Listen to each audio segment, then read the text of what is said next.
Bapak Ibu sekalian, berjumpa lagi dengan saya, Kapten Sandi sebagai fasilitator pelatihan ini. Bapak Ibu sekalian, kita akan bahas mengenai pengemasan dan pelabelan produk pangan. Apa itu kemasan? Kemasan adalah bahan yang digunakan untuk mewadahi atau melindungi produk pangan, baik yang bersentuhan langsung maupun tidak bersentuhan. Bapak Ibu sekalian, fungsi dari kemasan ini ada 3 fungsi utamanya. Yang pertama, untuk sebagai wadah.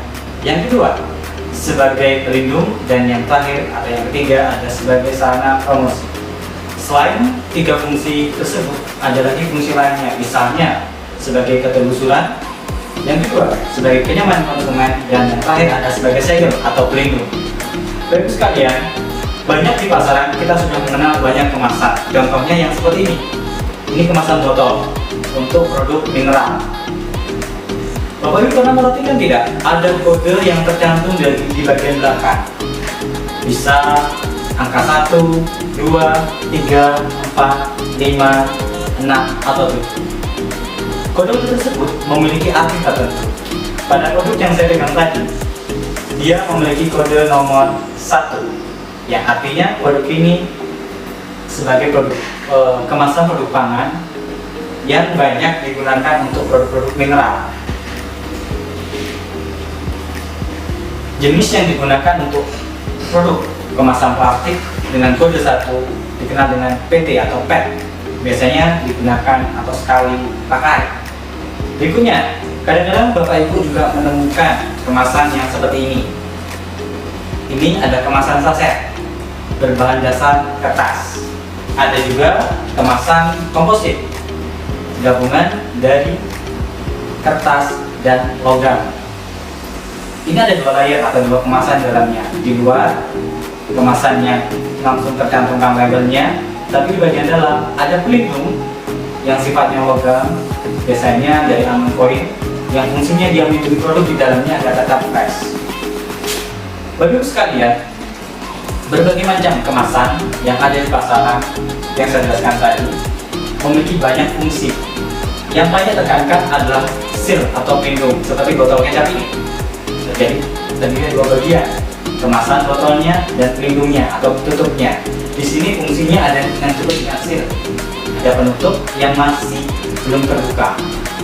Oleh karena itu, produk kemasan kecenderungan harus memiliki pelindung karena produk yang di dalamnya harus tetap fresh atau segar atau tidak terkontaminasi hingga sampai ke tangan Bapak Ibu sekalian. Bapak Ibu sekalian, jenis dari kemasan ini macam-macam. Ada yang botol, ada yang berbentuk cup, ada yang berbagai macam seperti ini. Dia plastik tapi dia lebih kaku atau rigid. Ada yang lemah seperti ini kemasan plastiknya. Dia juga memiliki pelindung yang kita kenal sebagai seal atau flip seperti ini. Oke, dan terakhir ada kemasan botol. Biasanya di bagian atas itu ada pelindung seperti ini. Ini biasanya kita gunakan untuk melindungi pada kemasan botol. Makanya gampang Bu. Ketika kita punya botol, kita masukkan tutupnya, lalu kita panaskan, sehingga dia akan membuat pelindung ini akan mensurut sehingga mempererat tutup dari botol. Ini juga termasuk dari salah satu komponen pelindung atau dengan istilah seal.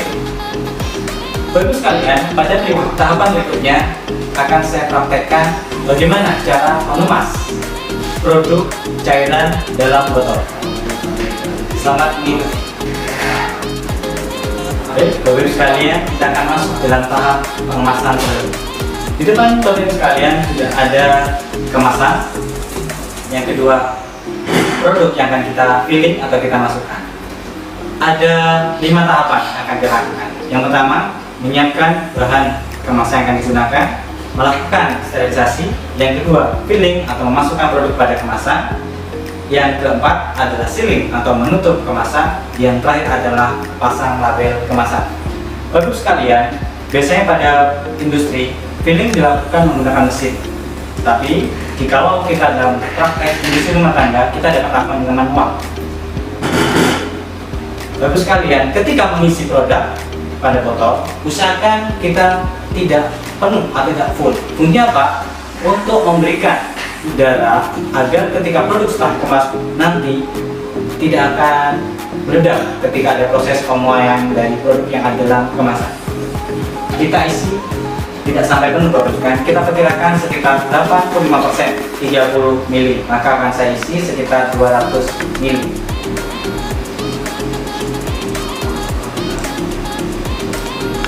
Cukup?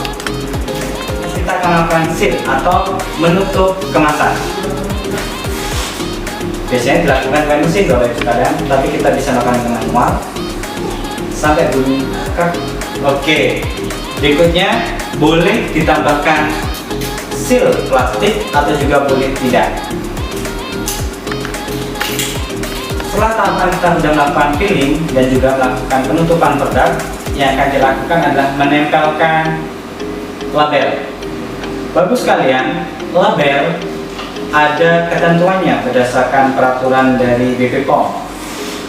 Label minimal dalam label harus tercantumkan nama produk, satuan atau volume produk yang ada dalam kemasan. Yang ketiga adalah nama industri atau yang mengeluarkan produk tersebut.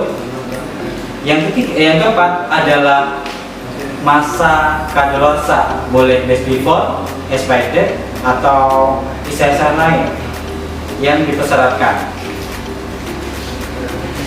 Oke Bapak sekalian, sampai situlah untuk praktek pengisian produk pada kemasan. Sampai berjumpa pada sesi yang lain. Terima kasih.